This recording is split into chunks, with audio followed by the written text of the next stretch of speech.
Holy fucking shit, are you kidding me right now? Wow. The Orioles have just acquired outfielder Taylor Ward from the Los Angeles Angels in exchange for Grayson Rodriguez. I had to double check this. I really did. Show of hands.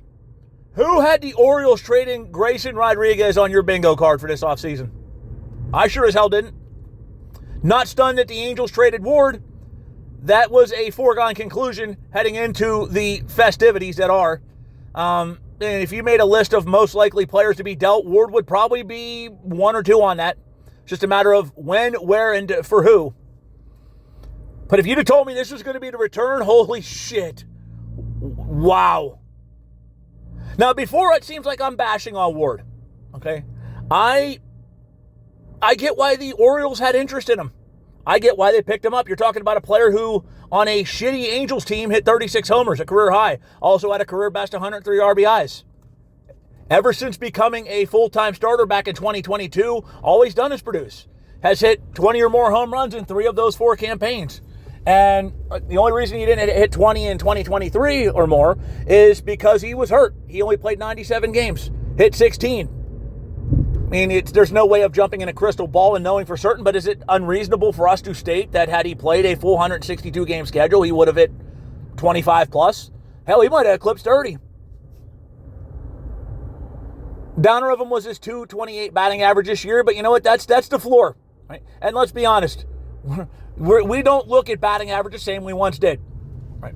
But again, this is his floor. This was his career low. Career best was .281 in 2022. He's somewhere in between. You're looking at about probably about a .245, .250 hitter with an OPS in the high 7s, a OBP of, let's say about 330, 340, something like that. So decent, solid numbers. OPS plus of 117, which is good for, takes ballpark factors into it.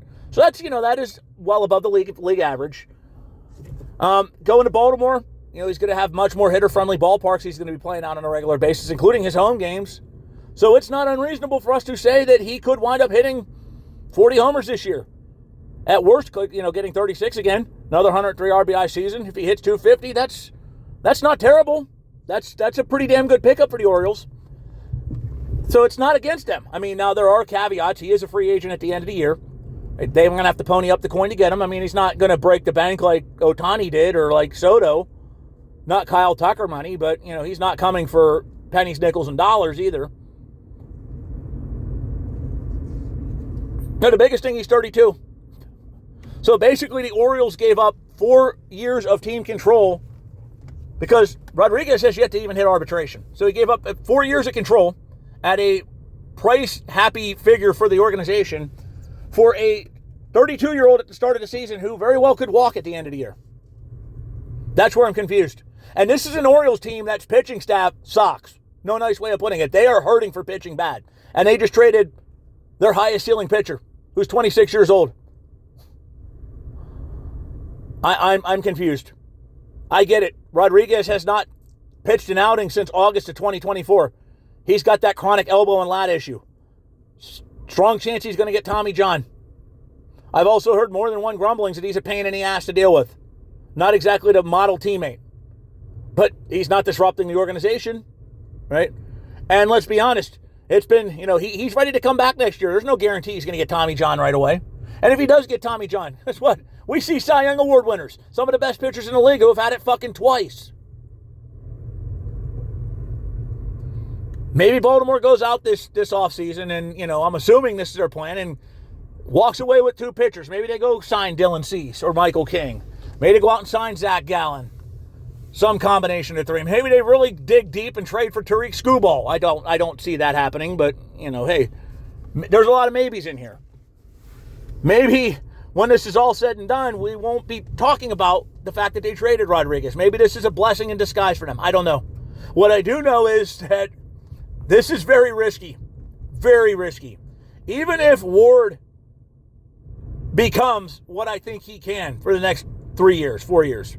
He hits 35 plus homers a year. He drives in over 100 RBIs. He hits 250. If Rodriguez becomes what we think he's going to become, to me, this is still an L for Baltimore. Maybe it's not. Maybe it's an L that's softened. The blow is cushioned. But I'm just, yeah. I'll tell you right now, every major league team that is potentially shopping hitters got a humongous smile on their face last night when they saw this deal. Right?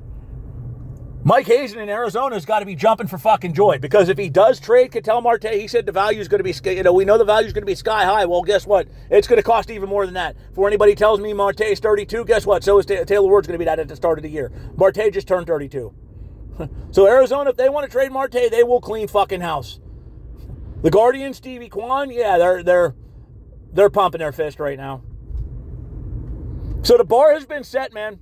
Like I said, maybe Rodriguez's elbow is so blasted that we'll never see what he's capable of. Maybe he is a huge douchebag that's like nobody wants to deal with.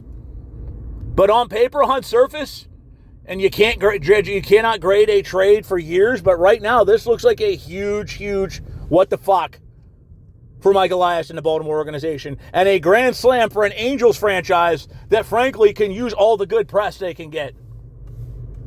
Interested to see how this plays out. We'll talk soon.